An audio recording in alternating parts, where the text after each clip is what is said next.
Okay, so in the last class, if you remember long back, we had started SLE, systemic lupus erythematosus, but we couldn't complete. We had just started the introduction. So today, I will complete this chapter, and since we had already done the introduction, I will not go in detail about introduction again. I will just quickly run through those already done slides. Okay. What is lupus? I had started telling, introducing this chapter as concept from lupus, and I told there are many kind of lupus. We'll see in the presentation also what are those types. And one of the type is systemic lupus erythematosus, and I was explaining why it is called systemic lupus, because it involves many other systems. Okay, muscular in therapeutics it is under musculoskeletal system, but it also affects brain, kidney, liver, heart, so many system it affects. So that is why it is called systemic lupus erythematosus. So that is why we had told it as multi-system disease, and this is autoimmune disease. And there are some of the drug that can cause lupus. So that is called drug-induced lupus. The drugs like high blood pressure, like antihypertensive drug, the antiarrhythmic drugs, antitubercular. One of the typical features, we're discussing that some of the typical features of the SLE, some of the typical features are malar rash. This is how it looks. And then we had talked about photosensitivity, which is the reaction in response to light. Okay, so you can see only in the exposed, sun exposed area, the rash are there. So I had talked about discoid lupus. Had I? Discoid rash. Had I talked? Yes, sir. Do you remember? Okay.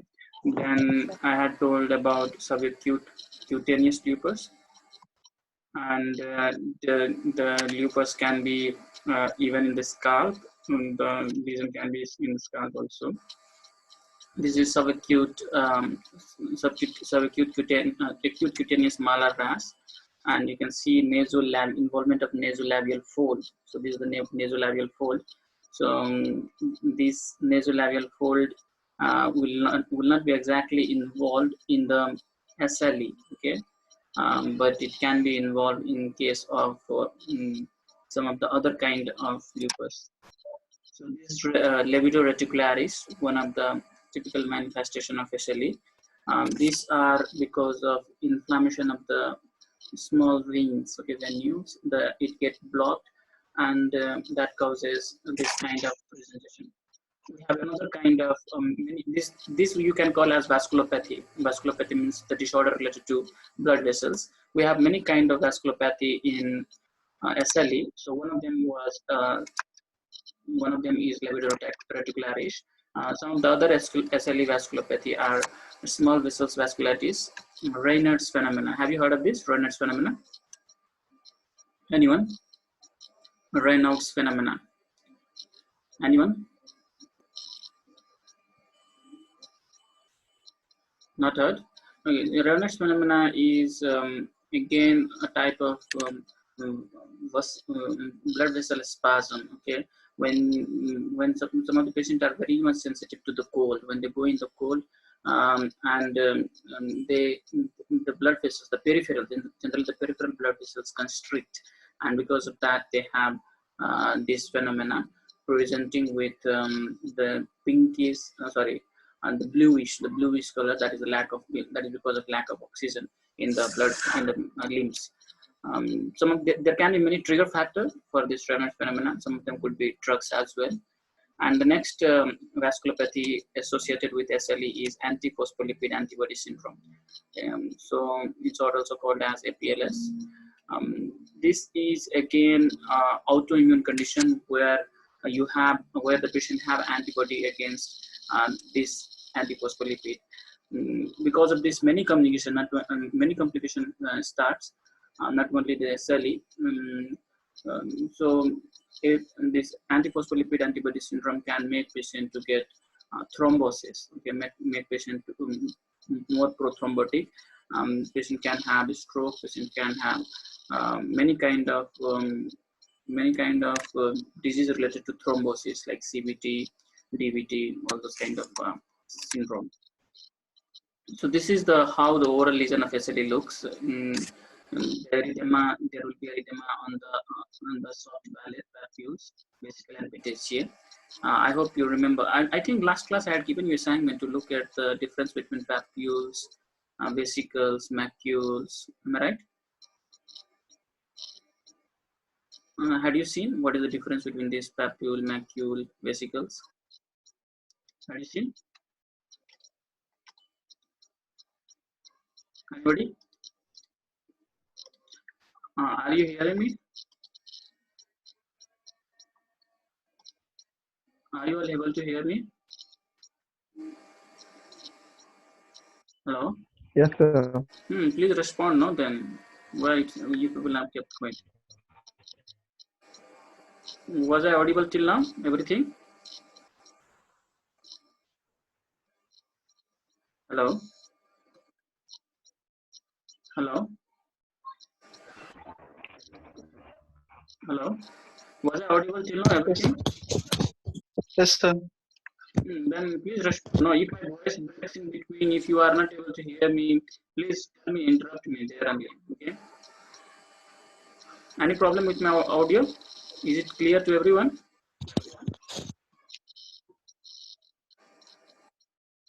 My audio is clear, Yes. right? Then Yes, sir. no, otherwise, I don't know whether you are here or you are somewhere out just by logging in here. Okay, so I was asking macule, papules. So have you seen anybody? Had I given or not? Do you remember?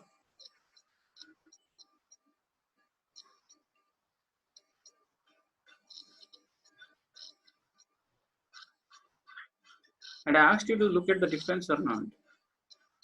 Respond, please.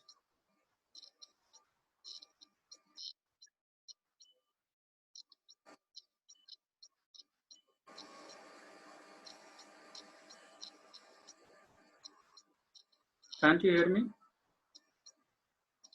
Hello? Hello? Hello? The sound is cracking, sir. That's what I'm asking. No, if it is happening, so you let me know. I'll fix it. No, if you people are not responding, how can I know whether it is correct? Okay, so Sir.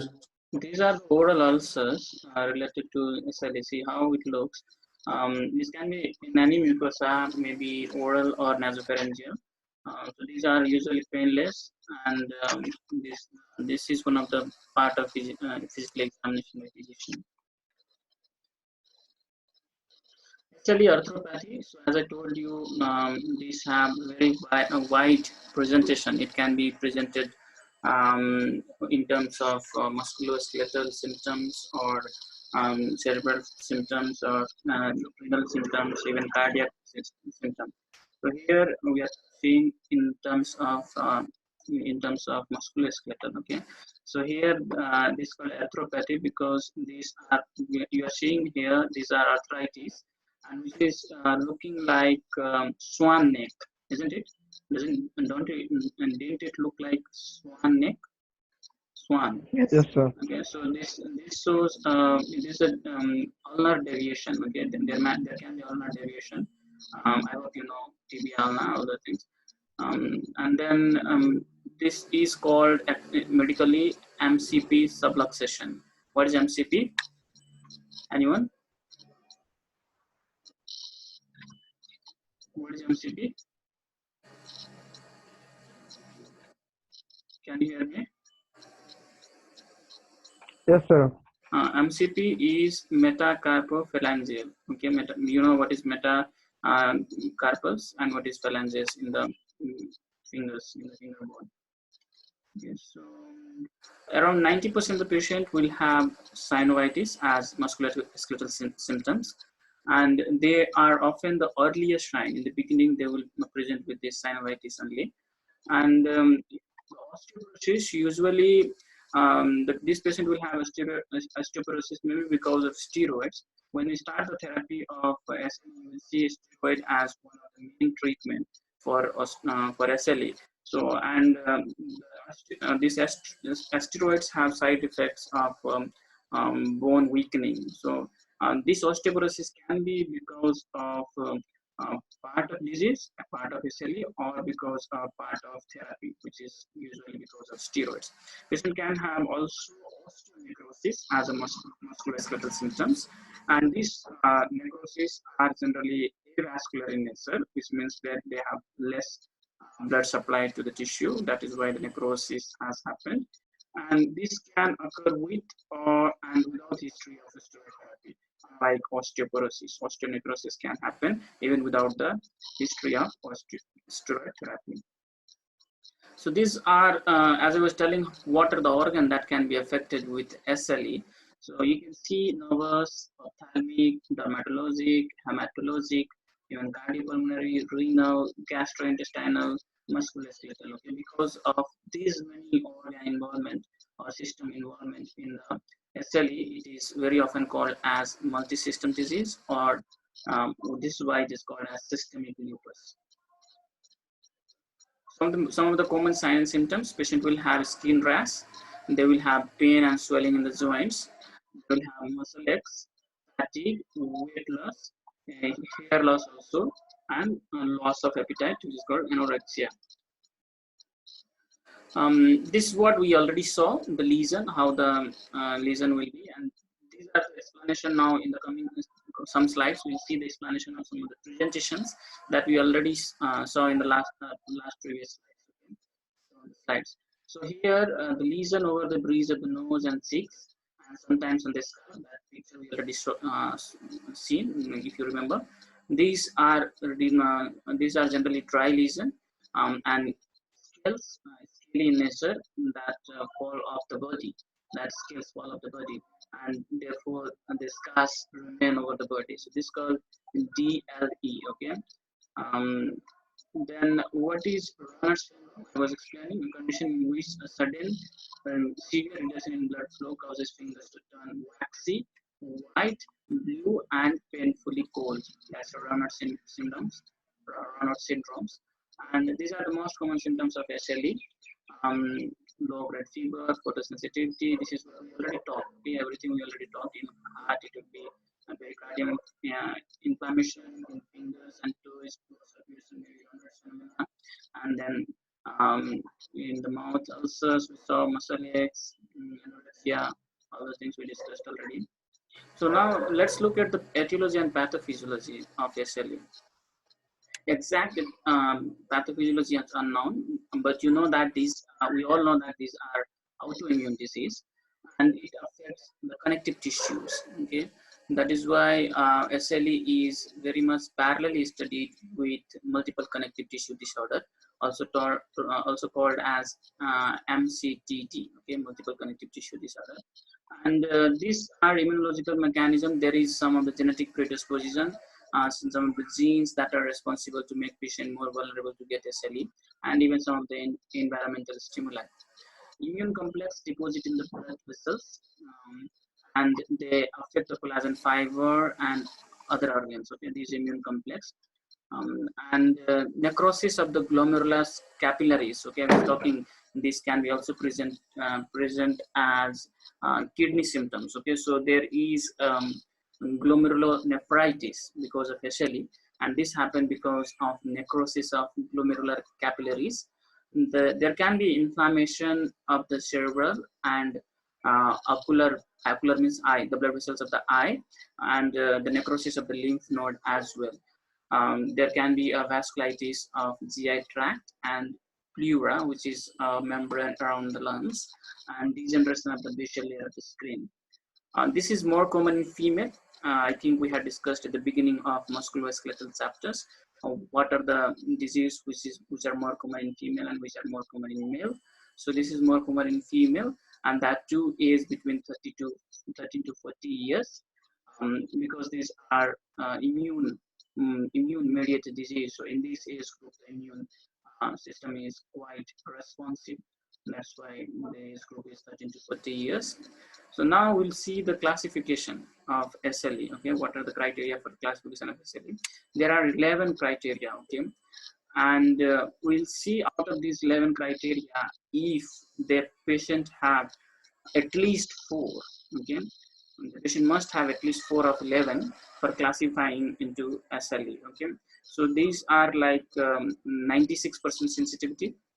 This criteria that we are talking about, this criteria, how much, what is the sensitivity and specificity of this criteria. 96% sensitivity and 96% specificity. We'll see this criteria, what are these criteria, 11 criteria, out of which 4 should be there. So first one is malar rash, we already talked about what is that. Second one is discoid rash. Third one is sensitivity. Fourth is oral ulcer. Fifth is arthritis. Sixth is serositis, which is inflammation of serous membrane. Seventh is renal disease. Eighth is neurological disease. Ninth is hematological disorder, maybe hemolytic anemia, leukopenia, lymphopenia, or thrombocytopenia. 10th is many kind of immunological abnormality. These are antibody. Okay, these are very specific antibody, and most of the time the doctors will go for testing these in many autoimmune disease and probably SLE. Okay, frequently in SLE. There is some antibody like anti-DS DNA, double stranded DNA, anti-SNP antibody, antiphospholipid antibody, and many of the SLE patients will give false positive VTRL test. Okay, they may not have any kind of syphilis like disease, but they may get, if you do the test, then you may get a positive result for that. And the positive anti-nuclear antibody, okay, positive AN. These are the 11 criteria. Out of these, they must have at least 4. And if they have 4, the sensitivity and the specificity of the diagnosis is 96%. As I was telling, all lupus are not SLE. There are many types of lupus. One of them is systemic lupus erythematosus. Some of the other lupus could be discoid lupus, drug-induced lupus. As we're talking, some of the antihypertensive drug, antitubercular drug can cause lupus. So that can be those can be drug-induced lupus as well. Some of them can be subacute cutaneous lupus. Okay, so these were we are still discussing the diagnostic criteria. These were some of the criteria based on the symptoms. Okay, based on this thing. But when it comes to a specific lab, how can we do the test? As I was telling, most of the time you have to do the history and physical examination. History to identify the family history, if there is a family history, or if there is an exposure to drugs, or is there any genetic predisposition. So as I told, even environmental factor can be a stimuli. So history will help us to understand those aspects. And then physical examination to look for those lupus kind of manifestation all over the body. It can be anywhere, as we saw. Then going into the lab in detail, you can go for the antibody test. This is what we were discussing in the previous slide, like anti-DNA antibody, anti-Smith antibody, anti-nuclear antibody. Then looking at the complete blood cell count, CBC, you can figure out the hematological abnormalities. Then there is something called Lee cell preparation. This is also very specific to SLE. Okay, these Lee cells are nothing but macrophages or neutrophils. These are the differentiated form of these macrophages and neutrophils, which engulf the other waste material, and it is stained and easily looked into the microscope, under the microscope. So that is Lee cell preparation, which is again very typical to SLE. And then you may go for X-ray to look for the affected joints. As we saw, it can affect, it can cause arthropathy. And then also chest X-ray to look at pneumonia-like symptoms or pleural effusion. And then, of course, ECG to look at the heart if there is any extra articular involvement. So coming to the therapeutic intervention treatment, corticosteroids and analgesics are the 2 important anti-inflammatory drugs, because this is inflammation, right? This is inflammation. You have the autoimmune antibody, and because of that the patient is getting pain and inflammation of the joints. So you can use NSAID or corticosteroid to reduce the pain. And along with that, supportive therapy, as you get to know that this includes a lot of organ, heart, kidney, CNS, GI tract. So whatever organ is involved, based on that, you can give supportive therapy. Then the general treatment include, like, you should suggest the patient to have enough rest, because this is a musculoskeletal disorder. At the same time, should do optimum exercise, not very aggressive, but optimum exercise. Physical therapy for the muscle weakness. If the patient have very high muscle weakness, then you can go for physical therapy by physiotherapist. Then avoid sun exposure, because as I told, this can cause photosensitive reaction. As you saw in one of the picture, where the exposed area to the sun had reaction. Okay, so avoiding sun exposure or using some of the anti sun cream, okay, will help. Then anti-inflammatory. Can you see my screen still? Hello? Hello?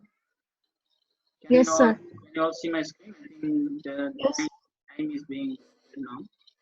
What Yes, sir. time we have? Yes, sir. Okay, let's see. If we get disconnected after 9 minutes, then we will join through the same link. And then you can use, as I was telling, steroids and anti-inflammatory. For anti-inflammatory drugs such as aspirin for the symptomatic relief. Corticosteroid drug, we use prednisone for the inflammation. And for arthritis, for rashes and malaise, we use chloroquine phosphate or hydroxychloroquine. This is anti-malarial drugs. So that anti-malarial drugs and DMARD, if you remember, this anti-malarial drug HCQ is one of the very important component of DMARD, and we use in this kind of musculoskeletal disorder.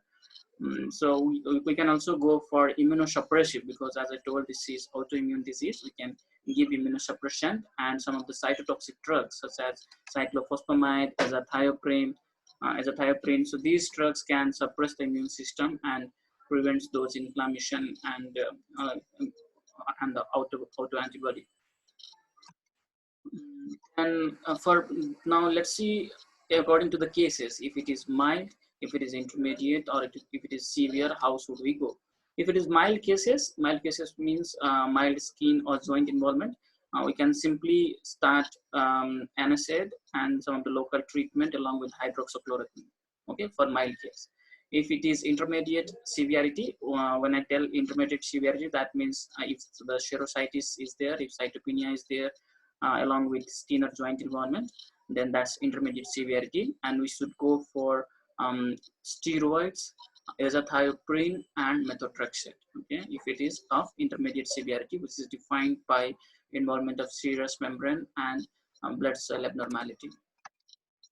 If it is severe or life-threatening organ have been involved, for example, carditis, nephritis, systemic vasculitis, or some of the cerebral manifestation, we really have to give high dose of intravenous corticosteroids along with cyclophosphamide.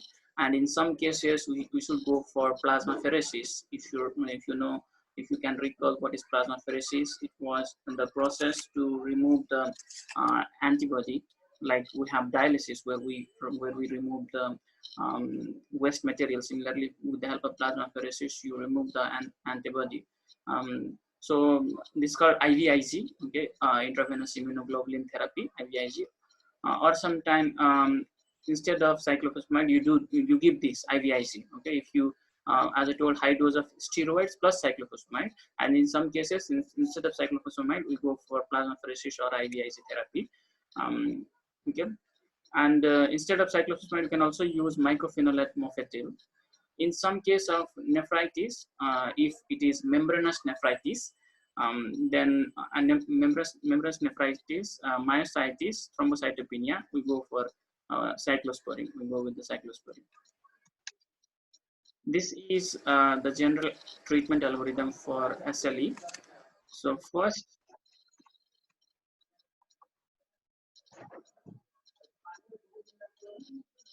my screen went off. Okay, getting back. See it now? Can you see my screen? Yes, sir.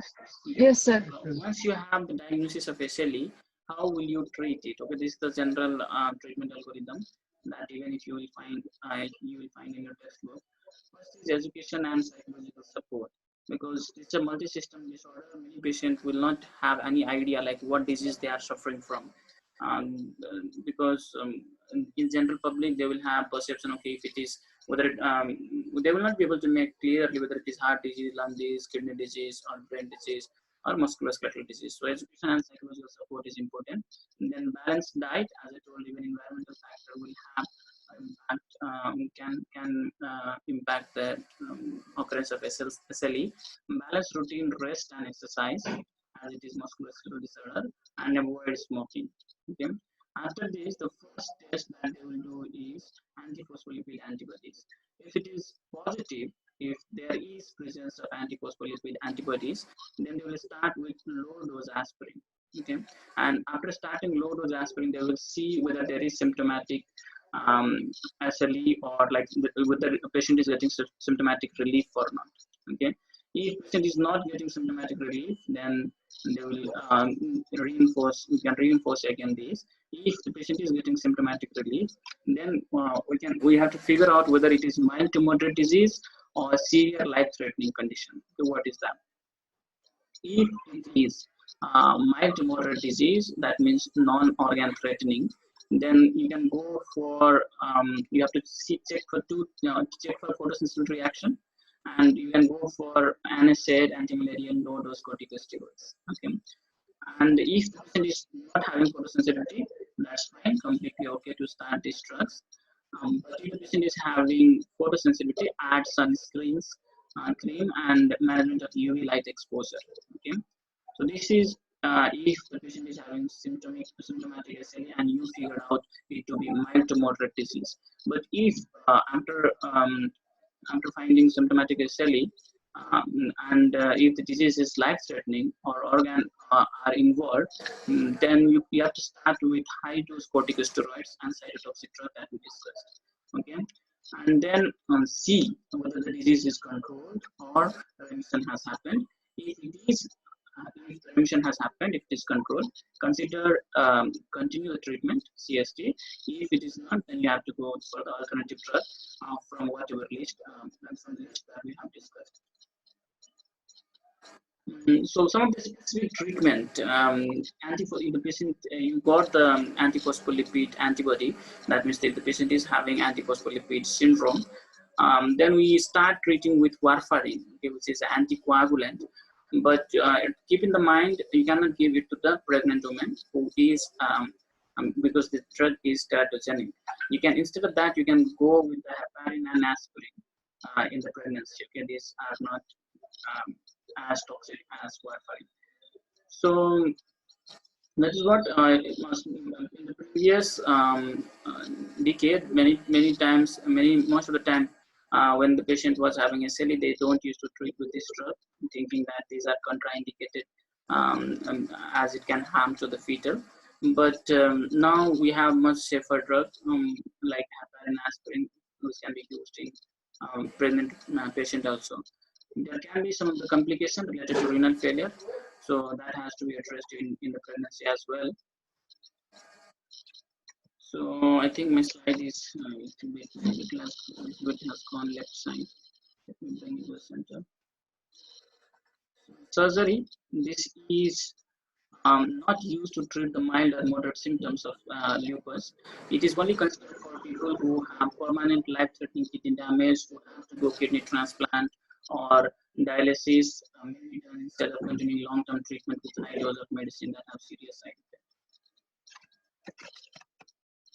If the kidney disease from lupus does not respond to high-dose corticosteroids, okay, and other immunosuppressive medicine have failed to work, if the kidney dialysis or transplant are reasonable option. If this happens, only we go for dialysis or transplant. Okay?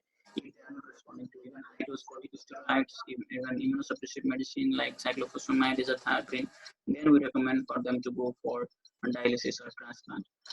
For unknown reason, we don't know the reason. Actually, overall lupus disease activity is often less severe during dialysis. After dialysis and kidney transplant, the severity of the disease has gone down. So this is the last slide of Sally.